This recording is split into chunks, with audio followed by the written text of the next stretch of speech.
خوبصورت انداز میں فرما رہے تھے کہ 313 نہیں تھے، اسلام تھا. اسی طرح نوٹ کیجئے پاکستان نہیں ہے، 4 صدیوں کی تجدیدی مساعی کا حاصل. آپ نے کبھی نوٹ کیا ختم نبوت کے بعد اب سب سے اونچا منصب کس کا ہے؟ مجددین. سنن ابی داؤد کی روایت، ان اللہ یبعث فی هذه الامہ علی راس کل 100 عام من یجدد لها دینها.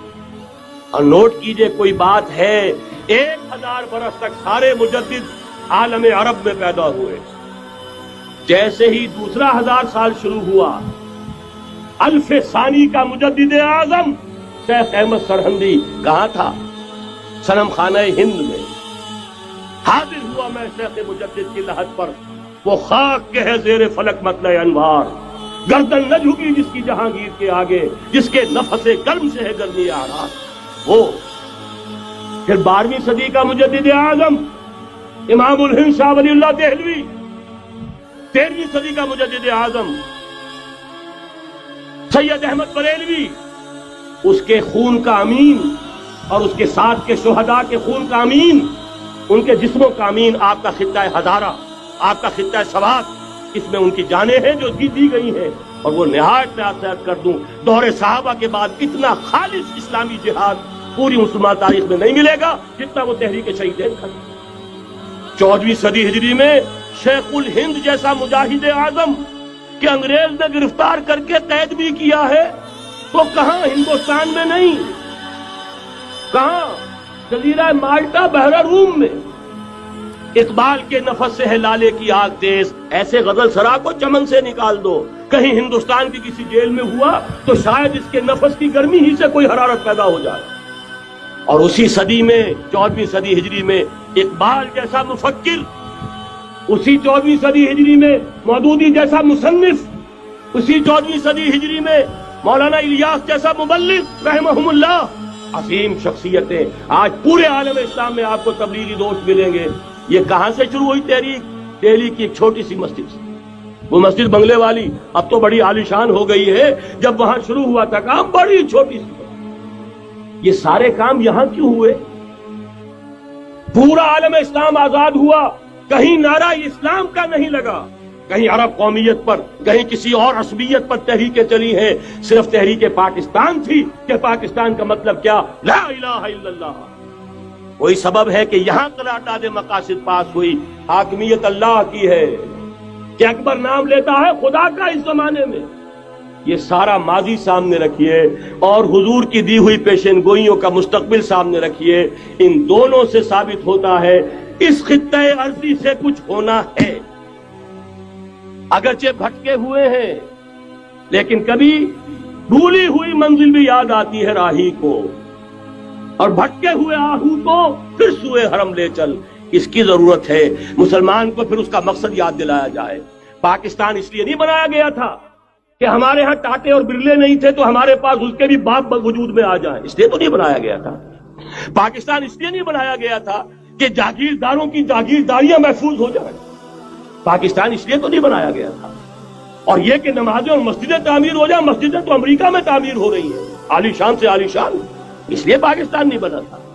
آج بھی مسلمان، میں معذرت سے عرض کر رہا ہوں مولانا سے، آج بھی بھارتی مسلمان کی ایوریج نمازی ہونے کے اعتبار سے پاکستانی مسلمان سے کہیں بہتر.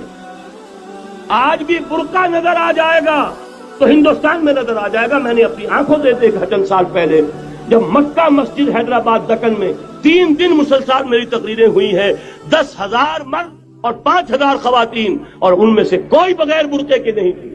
ایک سیلاب نظر آ رہا تھا برقعوں کا کہ جب جلسہ ختم ہوا ہے رات کے 12 بجے 3 دن تک متواتر. یہاں کہاں نظر آئے گا برقع آپ کو؟ یہاں تو جس کے بعد 2 پیسے ہو گئے اس نے سب سے پہلے برقع اتار کے پھینک دیا.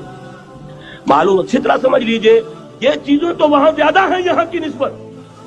اصل ضرورت تھی کہ یہاں اس نظام کو قائم کیا جائے، وہ نظام عدل اجتماعی، وہ جس میں حریت ہو، جس میں عام آدمی بھی خلیفہ وقت پر ٹوک سکے. یہ کرتا کیسے بن گیا؟ ایک خاتون بھی کھڑی ہو کر دامن پکڑ لے، عمر تمہیں کیا حق ہے کہ ہمارے مہر کے اوپر پابندی لگا رہے ہو، جبکہ اللہ نے نہیں لگائی. اللہ قرآن میں قنطارہ کا لفظ استعمال کر رہا ہے ڈھیروں سونا دے دے کوئی شخص اپنی بیوی کو مہر کے اندر، طلاق دیتے وقت اس میں سے کچھ نہیں لے سکتا، آپ کون ہوتے ہمارے حق کے اوپر پابندی لگانے والے؟ اور عمر نے کہا آج ایک بڑھیا نے وہ اب عمر کو دین سکھایا، آرڈیننس واپس۔ حضرت سعد بن ابی وقاص رضی اللہ تعالی عنہ جو فاتح ایران تھے، وہ گورنر ایسے ہی نہیں بن گئے تھے ریوڑیاں بٹی ہو اور گورنر ہی مل گئی ہو، وہ تو خود فاتح تھے ایران کے، اس لیے گورنر تھے۔ صرف ایک پرچہ پہنچا ہے بارگاہ خلافت میں، حضرت عمر فاروق کے پاس انفارمیشن آئی سعد نے اپنے گھر کے باہر ڈیوڑی بنا لی ہے اور ایک دربان کھڑا کر دیا، حضرت بلال کو بھیجا ہے رقعہ دے کر، اور یہ حکم تھا کہ بلال پہلے تو جاتے ہی ڈیوڑی میں آگ لگا دینا، پھر یہ رقعہ دینا میرا۔ اور رقعے میں لکھا ہوا تھا ہے سعد، لوگوں کو ان کی ماں نے آزاد جانا تھا، تم نے انہیں اپنا غلام کب سے بنا لیا ہے؟ یہ دربان کھڑے کر دیا اپنے آگے۔ وہ حریت، وہ مساوات کہ جا رہا ہو خلیفہ وقت اور چارج لینے جا رہا ہے بیت المقدس کا، کوئی ذاتی علاج کے لیے نہیں جا رہا، سیر و سیاحت کے لیے نہیں جا رہا، چارج لینے کے لیے بالکل سرکاری وزٹ ہے، آفیشل وزٹ ہے، اسٹیٹ وزٹ ہے۔ اور حال کیا ہے؟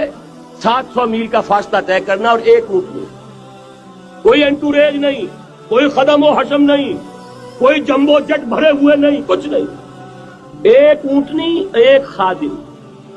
اس ایک اونٹنی پر چونکہ راستے کا راشن بھی ہے لہذا 2 آدمی نہیں بیٹھ سکتے، ایک بیٹھ سکتا، ایک منزل خلیفہ وقت بیٹھا ہوا ہے اوپر اور خادم نکیل پکڑ کر چل رہا ہے، اگلی منزل خادم اوپر بیٹھا ہے اور خلیفہ وقت عمر بن الخطاب رضی اللہ تعالی عنہ اور وہ آگے آگے نکیل پکڑ کر چل رہے ہیں۔ یہ نظام چاہیے آج نوع انسانی کو۔ اس کے انتظار میں، اس کی تلاش میں نوع انسانی نے کتنے تجربے کر لیے، کیسی چھلانگیں لگائیں، ملوکیت ختم کی، آسمان سے گرا کھجور میں اٹکا، جمہوریت آئی نام نہاد، لیکن وہ سرمایہ دارانہ نظام بن کر آگے سے بڑھ کر لعنت بن گئی۔ پہلے جاگیردار مسلط تھا، اب سرمایہ دار اور کارخانے دار مسلط ہو گیا۔ اس سے نکلنے کے لیے زور لگایا، کمیونزم کی طرف گئے، چھلانگ لگائی، اب ایک پارٹی ڈکٹیٹر بن کر بیٹھ گئی۔ انسان رست از یک بند کا افتاد در بندے دیگر، ایک چیز سے غلامی سے نجات پاتا ہے، دوسری میں پھنس جاتا ہے۔ اور کیوں؟ کہ وہ نظام عدل اجتماعی جو محمد عربی کو دے کر بھیجا گیا تھا، اس کے کسٹوڈین سوئے ہوئے، اس کے کسٹوڈین کو اندازہ ہی نہیں۔ یہ نسخہ تو ہمارے پاس تھا، ہمیں عمل کرنا تھا اور دنیا کے سامنے پیش کرنا تھا۔ پاکستان بنایا اس لیے گیا تھا کہ ہم اس کا ایک نمونہ دنیا کے سامنے پیش کریں گے۔ قائد اعظم نے فرمایا تھا کہ ہم یہ چاہتے ہیں کہ پاکستان کی صورت میں عہد حاضر میں اسلام کے اصول حریت و اخوت و مساوات کا ایک نمونہ قائم کر کے دکھائیں۔ کہاں ہے وہ؟